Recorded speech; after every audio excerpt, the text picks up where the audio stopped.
ओम नमः शिवाय। प्रिय भक्तों, मंगलवार का दिन भगवान संकट मोचन हनुमान जी को समर्पित होता है। इस पावन दिन मंगलवार का व्रत करने से जीवन के कष्ट, दोष और बाधाएं दूर होती हैं। शास्त्रों में बताया गया है कि मंगलवार के व्रत से भक्त को बल, बुद्धि, विद्या और आत्मविश्वास की प्राप्ति होती है।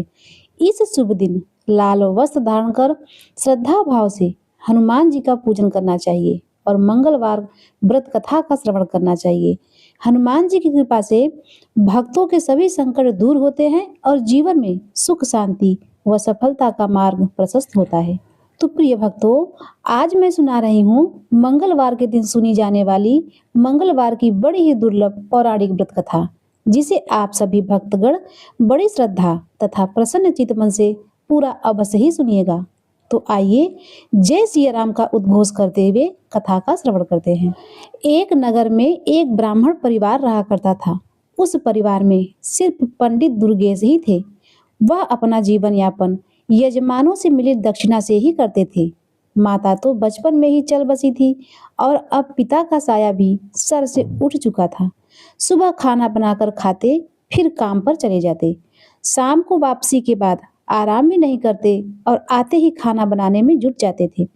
मोहल्ले वालों ने अपने प्रयासों से पंडित जी का विवाह एक गरीब कन्या से करा दी। अब दुर्गेश खुश थे। अब उन्हें सुबह शाम बना हुआ खाना मिलता। उनकी पत्नी का नाम सावित्री था। सावित्री गरीब घर की जरूर थी, लेकिन वह गृह कार्य में दक्ष होने के साथ साथ सामाजिक प्रवृत्ति की भी थी और हनुमान जी की परम भक्त थी। उसके व्यवहार से सभी पड़ोसी बड़े खुश थे। वह हर मंगलवार का व्रत किया करती थी। अब इधर पंडित जी का जीवन अच्छे से कट रहा था। कुछ समय बाद सावित्री गर्भवती हो गई। जब सावित्री के प्रसव का समय आया तो पंडित जी अपने पड़ोसी की एक दाई को लेकर आए। समय पर सावित्री ने एक सुंदर लड़के को जन्म दिया। अब इधर पंडित जी ने एक नए कपड़े में उसे लपेट लिया और घर से निकल पड़े। कुछ समय के उपरांत वह गंगा तट पर जा पहुंचे। दुर्गेश ने उस बच्चे को अपने दोनों हाथों में लेकर गंगा जी में 3 डुबकी लगाई। फिर पंडित दुर्गेश ने उसके सीधे कान में कोई मंत्र पढ़कर फूंक मारी और लड़के से दुर्गेश की बात होने लगी।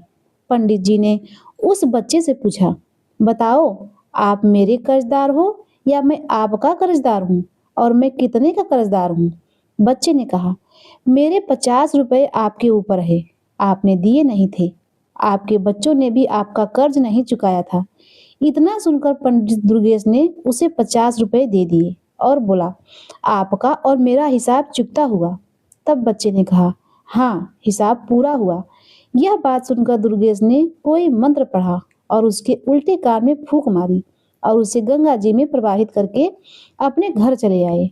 उसने अपने पत्नी सावित्री को यह कहकर समझा दिया था कि उसका मेरे ऊपर कर्ज था, मैंने उसे पूरा करके उसे वापस भेज दिया।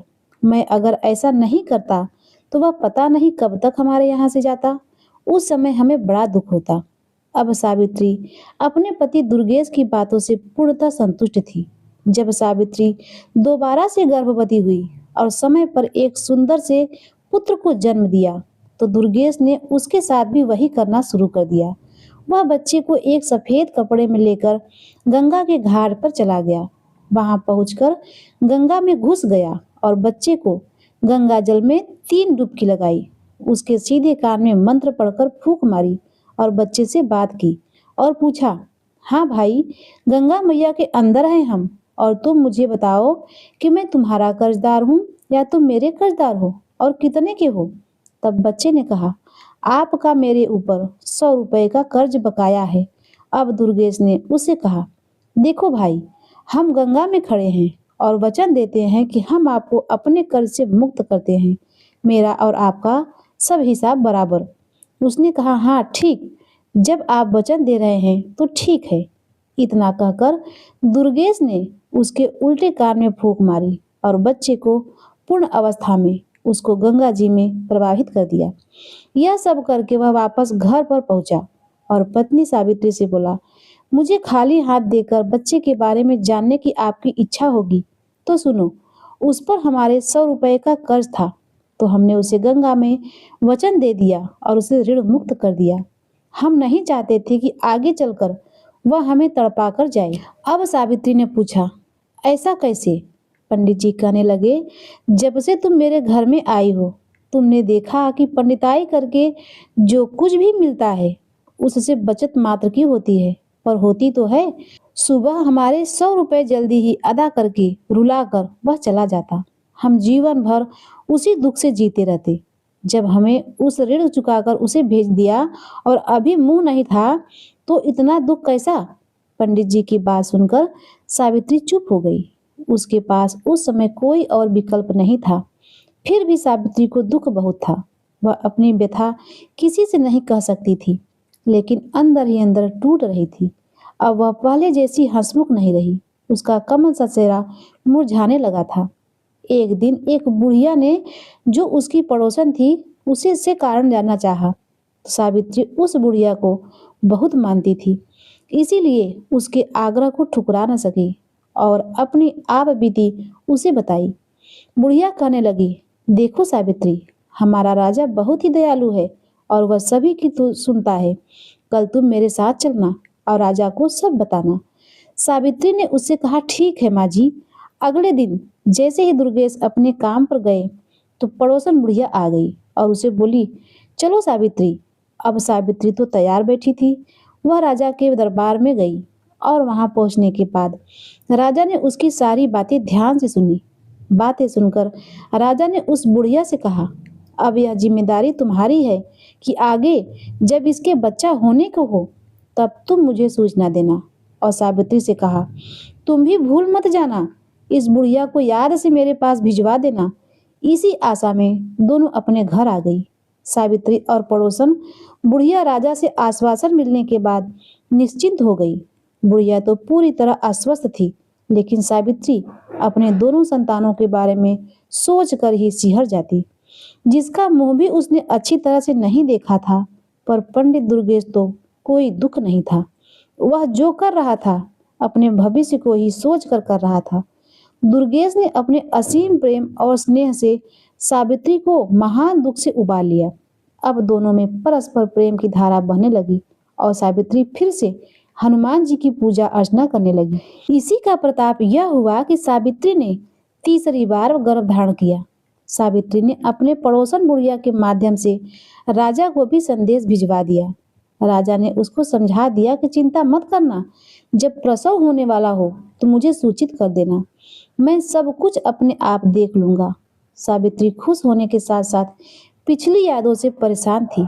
वह हर समय अपने तीसरी संतान की चिंता में डूबी रहती थी। समय समय पर उसकी पड़ोसन आकर उसे समझा जाती। इस तरह धीरे धीरे गर्भावस्था पूर्ण हुई और प्रसव का समय भी आ गया। सावित्री ने दुर्गेश से कहा, आप पड़ोसन वाली बुढ़िया माँ को मेरे पास छोड़कर दाई को बुला लाओ। पंडित जी पड़ोसन की बुढ़िया को अपनी पत्नी के पास छोड़कर दाई को बुलाने चले गए। सावित्री ने बुढ़िया से कहा, माँ जी, आप राजा को खबर दे दो, इसीलिए मैंने आपको पहले ही बुला लिया है। जब तक दाई आई, तब तक राजा भी भेष बदलकर दुर्गेश के घर के पास पहुंचा और इधर उधर टहलने लगा। कुछ समय के पश्चात शिशु के रोने की आवाज आने लगी। तभी पंडित जी अंदर गए और एक साफ नए कपड़े में उसे लेकर घर से निकल गए। जब राजा दुर्गेश को बाहर निकलते देखा, तो राजा भी उसके पीछे पीछे निश्चित दूरी बनाकर चलने लगा। कुछ समय के पश्चात दुर्गेश गंगा के तट पर पहुंचा। बच्चे को लेकर वह गंगा में घुस गया और कमर तक जल में जाकर रुक गया। अब दुर्गेश ने बच्चे को 3 डुबकी लगाई और उसके सीधे कान में कोई मंत्र का फूंक मारा। अब बच्चा बात करने में सक्षम था। तब दुर्गेश ने उससे पूछा, बताओ, मेरा कर्ज आपके ऊपर है या आपका कर्ज मेरे ऊपर है, और कितना है? तो बच्चा कहने लगा, आपका मेरे ऊपर 500 रुपए का कर्ज है, जिसे मेरे बच्चों ने नहीं किया था। आपका मेरे ऊपर 500 का कर्ज है, जिसे मेरे बच्चों ने भी नहीं चुकाया था। दुर्गेश ने अपने तसल्ली के लिए पुनः बच्चे से पूछा, देख लो, हम गंगा में खड़े हैं, सच सच बताना, नहीं तो गंगा का पाप लगेगा। यह सुनकर बच्चे ने कहा, मैं सच सच कह रहा हूँ, मेरे ऊपर आपके 500 रुपए का कर्ज है। पंडित जी ने बच्चे के उल्टे कान में मंत्र फूका। बच्चा अपने असली रूप में आकर रोने लगा। अब राजा दूर से यह सारा दृश्य देख रहा था। अब दुर्गेश ने बच्चे को गंगा में डुबकी लगाना शुरू कर दिया।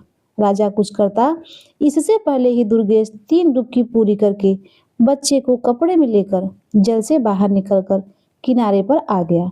अब पंडित जी बच्चे को लेकर अपने घर की तरफ चल दिए।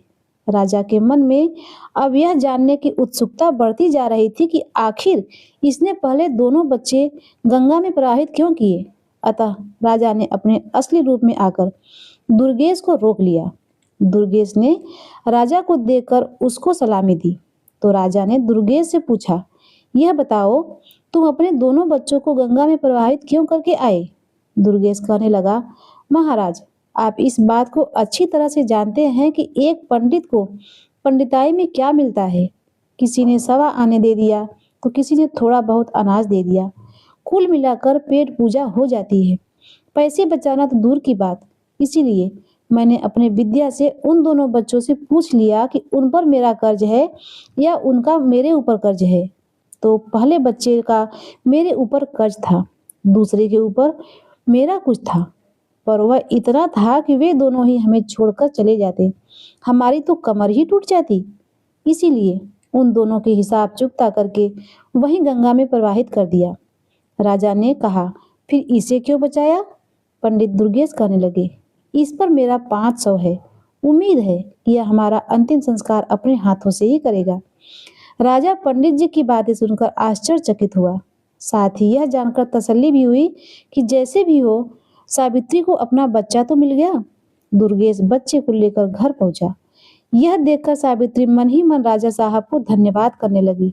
दुर्गेश ने अपनी पत्नी से कहा, लो यह हमारा पूरा जीवन काट देगा और हमारा अंतिम संस्कार भी कर देगा। अब पंडित जी के घर में खुशियां मनाई जाने लगी। पंडित जी ने अपने सामर्थ्य के अनुसार एक प्रीति भोज भी कराई। पंडित जी ने उसका नामकरण संस्कार किया। जन्म ग्रह नक्षत्र के हिसाब से उसके नाम का प्रथम अक्षर च से था। अब बच्चे का नाम चंद्रदेव रखा गया। मेष राशि और अश्विन नक्षत्र में जन्मे इस जातक की कुंडली बहुत ही भाग्यशाली थी। उसकी भाग्य रेखा भी बहुत ही प्रबल थी। उसके जीवन में धन का अभाव तो था ही नहीं। चंद्रदेव के जन्म के बाद पंडित जी के अच्छे दिन शुरू हो गए। पहले पंडित जी को भरण पोषण के लिए काफी मशक्कत करनी पड़ती थी, लेकिन अब उनका गुजारा अच्छे से होने लगा। उनकी पंडिताई अच्छे से चल रही थी। धीरे धीरे चंद्रदेव भी चंद्रकलाओं की तरह दिन दुगुना रात चौगुना बढ़ने लगा।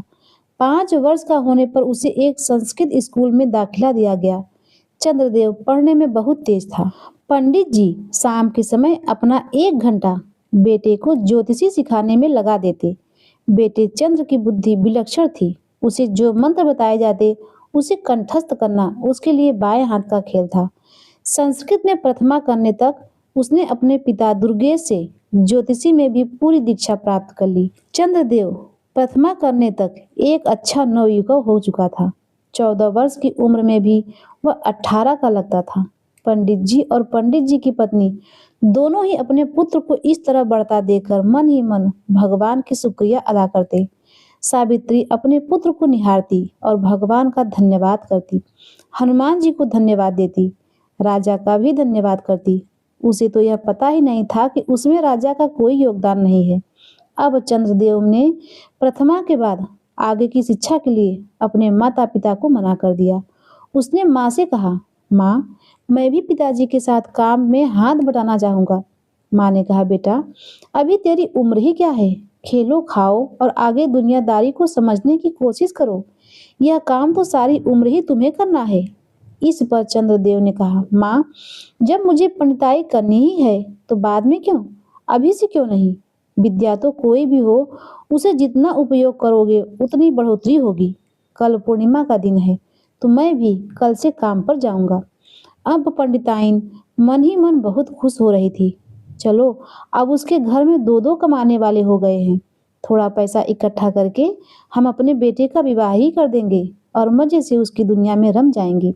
मन में ऐसा विचार करके वह सो गई कि चलो सुबह जल्दी उठकर दोनों के लिए खाना भी बना दूंगी, कल दोनों ही काम पर जाएंगे। पंडिताइन को रात में नींद नहीं आई। वह सोचने में ही करवट बदलते बदलते परेशान हो गई। सुबह जल्दी ही जाकर रसोई के काम निपटाकर स्नान ध्यान करके हनुमान जी की पूजा करने के बाद खाना बना दिया और अब निश्चिंत होकर चारपाई पर लेटी। वह सारी रात सो नहीं पाई थी, अतः जिस निश्चिंता के साथ वह लेटी थी उसे जल्दी ही नींद आ गई। सुबह पंडित जी जब अपने समय पर उठे तो उन्होंने देखा कि श्रीमती जी सो रही हैं, तो किसी अनहोनी की चिंता में डूब गए और सबसे पहले उसे जगाकर पूछा, अरे ओ भाग्यवान, तबीयत तो ठीक है? कहते हुए उसके माथे को छूकर देखा। तब सावित्री ने उसे कह दिया, मेरी तबीयत बिल्कुल ठीक है, थोड़ी जल्दी उठ गई थी, सो काम धाम करके मैं लेट गई और नींद आ गई। आप अपने नित्य कर्म करो, खाना तैयार है। इतने में चंद्रदेव भी जाग गया और नित्य कर्म करने लगा। दोनों पिता पुत्र तैयार होकर आ गए। सावित्री ने दोनों के लिए आसन लगाकर उसे खाना परोसा। दोनों ने खाना खाया और दोपहर का खाना साथ में लेकर अपने काम पर निकल गए। चंद्रदेव का पहला दिन था, तो उसे कोई भी यजमान ऐसा नहीं मिला जो उसकी सेवा में उसे ले सके। धीरे धीरे शाम होने को आई। चंद्रदेव उदास मन से घर के लिए रवाना हुआ। थके कदमों में वह घर की तरफ जा ही रहा था कि अचानक उसके मुख पर गर्म गर्म पानी की कुछ बूंदें गिरी। उसने अपनी नजर ऊपर उठाई तो देखा एक बहुत ही सुंदर स्त्री अपनी आंखों से आंसू बहा रही थी। उसी के आंसू की बूंदें ही चंद्रदेव के ऊपर गिरी थी। चंद्रदेव रुक गया और उसने पूछने लगा, बहन, आपको क्या दुख है? मुझे बताओ, हो सकता है मैं आपकी कोई मदद कर सकूं। ऊपर से वह स्त्री ने देखा कि एक नौजवान लड़का तिलक छापे, राम नाम के पीताम्बर डाले नीचे खड़ा है। वह बहुत बड़ा पंडित लग रहा था। उसे देखकर ऐसा लग रहा था मानो अभी अभी काशी से आ रहा हो। उस स्त्री ने कहा, अरे तेरे जैसे कितने आए और ठग कर चले गए। मेरा तो विश्वास ही उठ गया है तुम्हारे जैसे ढोंगी पंडितों से। इतना सुनकर चंद्रदेव बहुत ही विचलित हुआ और मन ही मन विचार किया कि मैं इस महिला से कुछ ना मिलने पर भी मैं इसकी परेशानी का कारण जानकर उसका समाधान अवश्य ही करूंगा। उधर से महिला ने कहा, मैं तुम्हें कोई पैसा या दक्षिणा देने वाली नहीं हूँ। चंद्रदेव ने कहा, माता जी नीचे तो आ जाओ, अपना हाथ दिखाओ और बताओ समस्या क्या है। वह स्त्री नीचे आई और कहने लगी, देखो मैं पहले से ही तुम्हें बता देती हूँ, मैं तुम्हें कोई दान दक्षिणा देने वाली नहीं हूँ।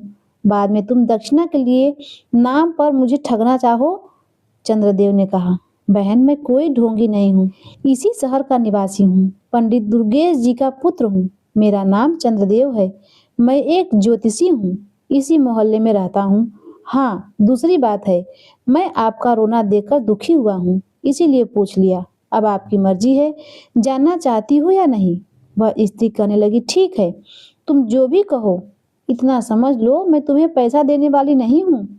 चंद्रदेव कहने लगा, ठीक है, मैं पैसे मांग कब रहा हूँ? तो वह स्त्री बोली, अगर तुम्हारी बातें सही निकली तो मैं तुम्हारे घर पर दक्षिणा भिजवा दूंगी। चंद्रदेव कहने लगा, बताओ समस्या क्या है? उस स्त्री ने कहा, मेरे पति परदेश गए हैं, 4 वर्ष हो गए हैं, अभी तक वापस नहीं आए और ना ही कोई सुखद पत्र उन्होंने भेजा है। मैं केवल यही जानना चाहती हूँ कि वह ठीक तो हैं और कब तक वापस आएंगे। चंद्रदेव ने कहा, आपने 2 प्रश्न पूछे हैं, इन दोनों में से आप किसके बारे में पहले जानना चाहती हैं? स्त्री बोली, दोनों प्रश्न के बारे में जानना चाहती हूँ। चंद्रदेव कहने लगा, नहीं। उस स्त्री ने कहा, क्यों? तो उसने बताया, क्योंकि मैं मुफ्त में केवल एक ही बात बताऊंगा। अब तुम फैसला करो, कौन सी बात पूछना चाहती हो। स्त्री चुप हो गई और दिमाग का इस्तेमाल करने लगी। सोचने लगी कि कौन सा प्रश्न पहले पूछूं। आने पर दिख जाएंगे और दूसरे स्वस्थ होंगे तभी तो आएंगे। ऐसा विचार करके स्त्री ने कहा, आप केवल यह बता दीजिए कि मेरे पति कब तक आएंगे। चंद्रदेव ने अपना पतरा निकाला और उसमें देखने लगा। अपनी उंगलियों पर गणना करने लगा। करीब आधा घंटे की गणना के बाद उसने कहा, सुनो, आपके पति आज रात्रि में ही आ जाएंगे। स्त्री बोली, क्या पागल हो गए हो क्या? ढोंगी कहेंगे, मुझे बेवकूफ समझा है क्या? चंद्रदेव ने कहा, वो कैसे? स्त्री बोली, पैसों का लालच होगा। चंद्रदेव ने कहा, वो कैसे? स्त्री बोली, पैसों का लालच होगा। चंद्रदेव बोला, बहन जब कह दिया है कि मुफ्त में ही सवाल बताऊंगा, फिर यह कैसी बात कर रही हो आप? स्त्री कहने लगी, अभी तक तो किसी ने कुछ भी नहीं बताया। चंद्रदेव बोला, बहन मैं ज्योतिषी हूँ, ठग नहीं। अब तक आपका ठगों से पाला पड़ा होगा। मैं अपने विद्या के अनुसार बता रहा हूँ कि आपके पति रात्रि के 12 बजे तक आ जाएंगे। वह स्त्री बोली, आप सही कह रहे हैं, मेरे साथ ठगी हो चुकी है, इसीलिए अब मैं किसी पर विश्वास नहीं कर सकती और किसी को पहले पैसा भी नहीं दूंगी। चंद्रदेव कहने लगा, बहन मैंने तो पहले ही कहा था, मुफ्त का मतलब मुफ्त। अगर आपको सही लगे तो मेरी दक्षिणा जो उचित समझो भिजवा देना। उसने कहा, अच्छा अच्छा ज्योतिषी जी, तो आप कह रहे थे कि हमारे पति आज रात में आएंगे? चंद्रदेव कहने लगा, हाँ आज रात्रि के ठीक 12 बजे आपके पति आएंगे। सुनो, वह पैदल नहीं आएंगे, वह हाथी पर आएंगे और बहुत सारा धन लेकर आएंगे। वह कहने लगी, तो मैं भी तुम्हें बता दूं कि जितना लाएंगे उसका आधा आपको दक्षिणा भिजवा दूंगी। चंद्रदेव ने कहा, अच्छा तो अब मैं चलता हूँ। स्त्री कहने लगी, ठीक है जाओ। चंद्रदेव वहां से अपने घर की ओर निकल पड़ा। रास्ते में सोचता जा रहा था, पहले दिन बोहनी तो नहीं हुई, उधार हुआ। यही मन में सोचते सोचते घर पहुंचा। अब अपने पुत्र को आया देखकर सावित्री मन ही मन सोचने लगी, मेरा लाडला इतनी देर से आया है, कमाई भी अच्छी करके आया होगा। यह सोचते हुए उसने दरवाजा खोला, चंद्रदेव को गुनगुना पानी ला कर दिया और कहने लगी, बेटा हाथ मुंह धो लो, थके हारे आए होगे, खाना खा लो। वह कहने लगी, तुम्हारे पिताजी तुम्हारा इंतजार कर रहे हैं और भूखे बैठे हैं। चंद्रदेव ने कहा, अच्छा माँ, मैं अभी हाथ मुंह धोकर आता हूँ। कुछ ही देर में चंद्रदेव हाथ मुंह धोकर आया। उसकी माता ने दोनों के लिए आसन लगा दिया और खाना परोसा। तभी माता ने पूछा, बेटे कैसा रहा तुम्हारा आज का दिन? चंद्रदेव ने कहा, माँ बस बोहनी नहीं हुई, बस उधार हो गया। माँ बोली, तभी तो कहती हूँ अभी खेलो कूदो, अभी तो तेरे पिताजी कमा रहे हैं, पर तूने जिद कर ली, सारा दिन ऐसे ही भटकता रहा। चल चल, उधार किया तो उसका क्या पता आया या नहीं आएगा। इन्हीं बातों के चलते खाना हो गया और सब लोग खाकर सो गए। इधर जो स्त्री थी वह अपने पति का इंतजार करने लगी। इंतजार करते करते रात के ठीक 12 बज गए और सच में उसका पति हाथी पर बैठकर अपने घर आ गया। उसने दरवाजा खुलवाया।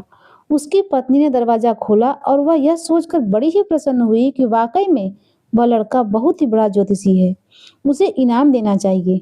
इसीलिए उसने पति से कहा, जाओ सबसे पहले पंडित दुर्गेश के घर जाओ और उसे उसका इनाम दो।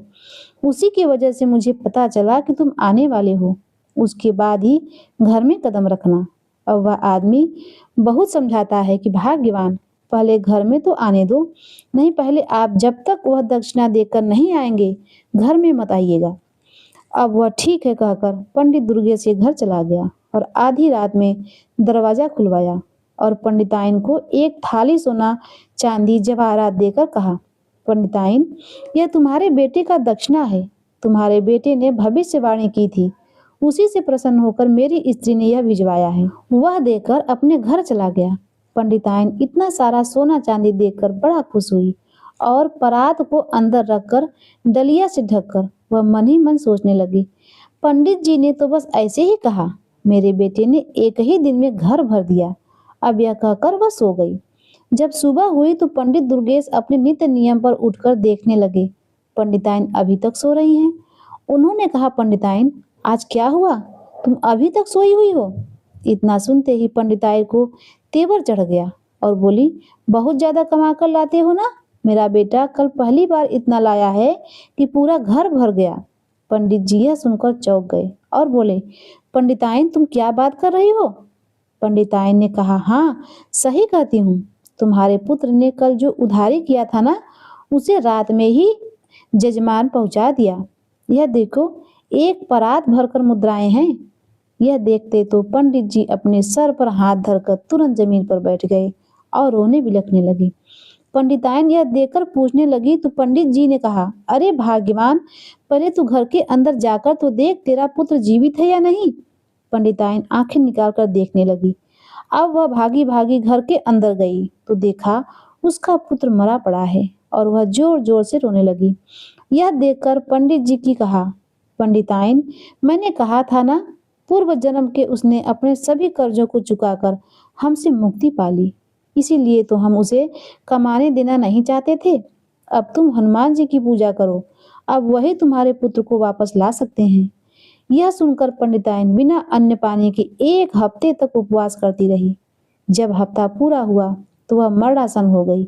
यह देखकर हनुमान जी भी बड़े प्रसन्न हुए और बोले, यदि मैंने इस ब्राह्मणी को दर्शन नहीं दिया तो सभी भक्तों का विश्वास मुझसे उठ जाएगा। यह सोचकर हनुमान जी महाराज पंडिताइन के घर उसके कुटिया में प्रकट हो गए और बोले, पंडिताइन, तुमने मंगलवार का व्रत करके मुझे बड़ा ही प्रसन्न किया है। तुम लगातार हर मंगलवार को व्रत नियम से करती आई हो। मांगो, तुम्हें क्या चाहिए? पंडिताइन ने कहा, मुझे सोना चांदी ना अन्न धन, मुझे बस मेरा पुत्र चाहिए। हनुमान जी ने कहा, उसके भाग्य में जो लिखा था वही हुआ। पंडिताइन ने कहा, नहीं, पहले ही 2 पुत्र चले गए हैं। पंडित जी ने मुझे उन्हें आंख भर देखने ही नहीं दिया था, इसीलिए मैं चाहती हूँ आप इस पुत्र को मुझे वापस कर दें। प्रिय भक्तों, उस पंडिताइन की कठिन तपस्या से प्रसन्न होकर हनुमान जी ने तथास्तु कह दिया और कहा, पंडिताइन, जरा कमरे के अंदर जाकर तो देखो, तुम्हारा पुत्र तुम्हें बुला रहा है। पंडिताइन ने जैसे ही पुत्र के कमरे में कदम रखा, उसका पुत्र हंसता खेलता माँ के चरणों में गिर गया और इस प्रकार पंडिताइन के मंगलवार के व्रत के प्रताप से उसका पुत्र उसे प्राप्त हुआ।